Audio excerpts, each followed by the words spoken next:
ವಿಡಿಯೋದಲ್ಲಿ ಕೆಸೆಟ್ ಪೇಪರ್ನಲ್ಲಿ minimum marks ಎಷ್ಟು ಬೀಳಬೇಕು ಅನ್ನೋದನ್ನು ನಾನು ಹೇಳ್ತಾ ಬರ್ತೀನಿ. ಬಟ್ ಇಲ್ಲಿ ನಮ್ಮಲ್ಲಿ ಕೆಸೆಟ್ ನೆಟ್ಟಲ್ಲಿ ಏನಾಗುತ್ತೆ, ಮಿನಿಮಮ್ ಮಾರ್ಕ್ಸ್ ತಗೊಂಡು ಪಾಸ್ ಆಗಿ ನೆಕ್ಸ್ಟ್ 6% ಕ್ರೈಟೇರಿಯಾದಲ್ಲಿ ಎಲಿಜಿಬಿಲಿಟಿ ಪಡ್ಕೋಬೇಕಾಗುತ್ತೆ. ಹೀಗಾಗಿ ಈ ಕೆಸೆಟ್ ಪರೀಕ್ಷೆಯ ಫಸ್ಟ್ ಸ್ಟೆಪ್ ಅನ್ನು ನಾವು ನೋಡ್ತಾ ಬರುವ ಮಿನಿಮಮ್ ಮಾರ್ಕ್ಸ್ ಪೇಪರ್ 1ಗೆ ಎಷ್ಟು ಬೀಳಬೇಕು, ಪೇಪರ್ 2ಗೆ ಎಷ್ಟು ಬೀಳಬೇಕು, ಅಥವಾ ಪೇಪರ್ 1, 2 ಸೇರ್ಕೊಂಡು ಎಷ್ಟು ಬೀಳಬೇಕಾಗುತ್ತೆ ಅಂತೇಳಿ ಇದು ಕೆಸೆಟ್ ಅಧಿಸೂಚನೆ. ಇಲ್ಲಿ ಪರೀಕ್ಷಾ ಫಲಿತಾಂಶ ಪ್ರಕಟ ವಿಧಾನ ಅಂತ ಕೊಟ್ಟಿದ್ದಾರೆ. ನೀವು ನೋಡ್ಬೋದು ಇಲ್ಲಿ ಕೆಸೆಟ್ ಪರೀಕ್ಷೆಯಲ್ಲಿ ಅರ್ಹತೆ ಪಡೆದ ಫಲಿತಾಂಶ ನಿಯಂತ್ರಣ ಹಂತಗಳನ್ನು ಹೇಳಿದಾಗ ಇಲ್ಲಿ ನೋಡ್ತಾ ಬರ್ರಿ. ಅರ್ಹತೆಗಾಗಿ ಸಹಾಯಕ ಪ್ರಾಧ್ಯಾಪಕರ ಅರ್ಹತೆ ಅಂದರೆ ಕೆಸೆಟ್ ಅರ್ಹತೆಗಾಗಿ ಅಭ್ಯರ್ಥಿಗಳು ಪೇಪರ್ 1, ಪೇಪರ್ 2 ಪತ್ರಿಕೆಗಳ ಒಟ್ಟು ಅಂಕಗಳಲ್ಲಿ ನಿರ್ದಿಷ್ಟಪಡಿಸಿದ ಕನಿಷ್ಠ ಅಂಕಗಳನ್ನು ಪಡೆಯಲೇಬೇಕು ಅಂತ ಕೊಟ್ಟಿದ್ದಾರೆ. ಕನಿಷ್ಠ ಅಂದರೆ ಮಿನಿಮಮ್ ಇಷ್ಟು ಮಾರ್ಕ್ಸ್ ಬೆಳೆಯಬೇಕು. ಅದಕ್ಕೆ ಅವರು ಏನಂತಾರೆ, ಮಿನಿಮಮ್ ಮಾರ್ಕ್ಸ್ ಟು ಬಿ ಆಬ್ಟೈನ್ಡ್, ಇಷ್ಟು ಪರ್ಸೆಂಟೇಜ್ ಆಫ್ ಮಿನಿಮಮ್ ಮಾರ್ಕ್ಸ್ ಬೆಳೆಯಬೇಕಾಗುತ್ತೆ. ಹೀಗಾಗಿ ನಮಗೆ ಒಂದು ಕ್ಲಾರಿಟಿ ಬಂತು, ಒಟ್ಟು ಪೇಪರ್ 1, ಪೇಪರ್ 2 ಸೇರಿಕೊಂಡು ಮಿನಿಮಮ್ ಮಾರ್ಕ್ಸ್ ಬೆಳಬೇಕಾಗುತ್ತೆ. ಅದು ಎಷ್ಟು ಅಂತ ನೋಡ್ತಾ ಬರೋದಾಗಿತ್ತು ಅಂದರೆ ಇಲ್ಲಿ ನೋಡಿ, ಜನರಲ್ ಮೆರಿಟ್ ಇದೆ. ಜನರಲ್ ಮೆರಿಟಲ್ಲಿ ಎಷ್ಟು ಕೊಟ್ಟಿದ್ದಾರೆ ಅಂತಂದರೆ 40% ಮಾರ್ಕ್ಸ್ ತಗೋಬೇಕಾಗುತ್ತೆ ಇನ್ 2 ಪೇಪರ್ಸ್. ಓಕೆ, 2 ಪೇಪರ್ ಸೇರಿಕೊಂಡು 40% ಮಾಡಲೇಬೇಕು. ಹಾಗಾದರೆ 2 ಪೇಪರ್ ಸೇರಿಕೊಂಡು 40% ಅಂದರೆ ನಮಗೆ ಗೊತ್ತಿರುವ ಹಾಗೆ ಟೋಟಲಿ 300 ಮಾರ್ಕ್ಸಿನ ಪೇಪರ್ ಬರೆದಿದ್ರೆ 100 ಫಸ್ಟ್ ಪೇಪರು, 100 ಮಾರ್ಕ್ಸಿನ ಫಸ್ಟ್ ಪೇಪರು, 200 ಮಾರ್ಕ್ಸಿನ ಸೆಕೆಂಡ್ ಪೇಪರ್. ಅದನ್ನು 40% ಅಂದರೆ 412, ಅದನ್ನು 120 ಮಾರ್ಕ್ಸನ್ನು ಜನರಲ್ ಮೆರಿಟ್ ಅವರು ತಗೊಳ್ಳೇಬೇಕು. 119 ಇತ್ತು ಅಂತಂದರೆ ನೀವು ಕೆಸೆಟ್ಗೆ ಎಲಿಜಿಬಲ್ ಆಗೋದಿಲ್ಲ, ಕೆಸೆಟ್ ಮಿನಿಮಮ್ ಮಾರ್ಕ್ಸ್ಗೆ ಎಲಿಜಿಬಲ್ ಆಗೋದಿಲ್ಲ. ಹೀಗಾಗಿ 120 ಮಾರ್ಕ್ಸ್ ಕಂಪಲ್ಸರಿ ಬೀಳಬೇಕು. ಇದು ಎಲ್ಲಿ 120 ಮಾರ್ಕ್ಸ್ ಬೀಳಬೇಕು ಅಂತ ಬಂತು ಅಂತಂದರೆ 2 ಪೇಪರ್ ಸೇರಿಕೊಂಡು ಪೇಪರ್ 1, ಪೇಪರ್ ಪ್ಲಸ್ ಪೇಪರ್ 2 ಇದರಲ್ಲಿ ಎಷ್ಟೇ ತಗೊಳ್ಳಿ. ಪೇಪರ್ 1ರಲ್ಲಿ ನೀವು ಬೇಕಾದರೆ 1 ಮಾರ್ಕ್ಸ್ ತಗೊಳ್ಳಿ, ಪೇಪರ್ 2ದಲ್ಲಿ 119 ಮಾರ್ಕ್ಸ್ ತಗೋಬೇಕು.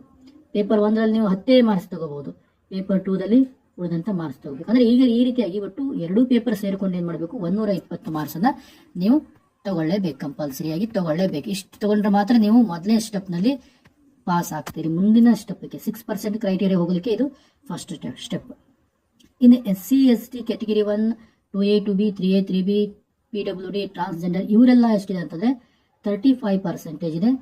ಇದರಲ್ಲಿ ಇನ್ ಆಲ್ 2 ಪೇಪರ್ಸ್ ಅಂದರೆ ಪೇಪರ್ 1, ಪೇಪರ್ 2 ಸೇರಿಕೊಂಡು 35% ಮಾಡಲೇಬೇಕು. 35% ಅಂತಂದರೆ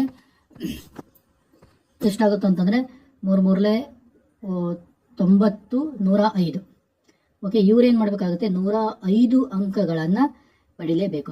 SC ST ದವರು 105. ಇದು ಎಲ್ಲಿ 105 ಅಂದರೆ ಪೇಪರ್ 1 ಪ್ಲಸ್ ಪೇಪರ್ 2 ಸೇರಿಕೊಂಡು. ಓಕೆ, ನೀವು ಪೇಪರ್ 1ರಲ್ಲಿ ಎಷ್ಟೇ ಪಡ್ರಿ, ಪೇಪರ್ 2ದಲ್ಲಿ ಎಷ್ಟೇ ಪಡ್ರಿ, 2 ಸೇರಿ 105 ಮಾರ್ಕ್ಸ್ ಆಗಬೇಕು.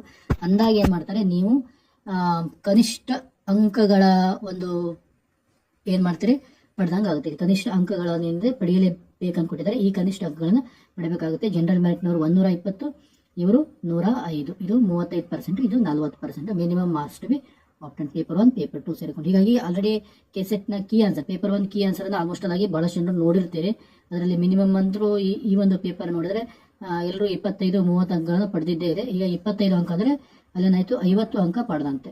ಇನ್ನು ಏನಿದೆ ಉಳಿದಂತೆ 70 ಅಂಕಗಳು, ಜನರಲ್ ಮೆರಿಟ್ನವರು 70 ಅಂಕಗಳನ್ನ ನೀವು ಪೇಪರ್ 2ದಲ್ಲಿ ತಗೋಬೇಕು. ಉಳಿದಂತೆ ಇವ್ರು ಯಾರಿದ್ದಾರೆ ಕ್ಯಾಟಗಿರಿ SC ST ಕ್ಯಾಟಗಿರಿ 1ದವರು ಒಂದು 55 ಅಂಕಗಳನ್ನು ನೀವು ಪೇಪರ್ 2ದಲ್ಲಿ ಪಡ್ಕೊಂಡ್ರೆ ನೀವು ಪಾಸ್ ಆದಂತೆ. ಬಟ್ ಇದು ಅವಾರ್ಡ್ ಮಾಡಲಿಕ್ಕೆ ಅವಕಾಶವಿಲ್ಲ. ಜಸ್ಟ್ ಕನಿಷ್ಠ ಅಂಕಗಳನ್ನ ಇಷ್ಟು ನೀವು ಪಡಿಲೇಬೇಕು. ಇಷ್ಟು ಕನಿಷ್ಠ ಅಂಕಗಳನ್ನ ನೀವೇನು ಮಾಡಬೇಕಾಗುತ್ತೆ, ಪಡಿಲೇಬೇಕಾಗುತ್ತೆ. ಈ ಕನಿಷ್ಠ ಅಂಕಗಳನ್ನು ಪಡೆದ ನಂತರ ಅವರೇನು ಮಾಡ್ತಾರೆ, ಒಟ್ಟಾರೆಯಾಗಿ ಪಾಸ್ ಆದಂಥ ಅಭ್ಯರ್ಥಿಗಳಲ್ಲಿ 6% ಕ್ರೈಟೇರಿಯಾದ ಕುರಿತು ಕ್ಯಾಲ್ಕುಲೇಷನ್ ಮಾಡ್ತಾರೆ.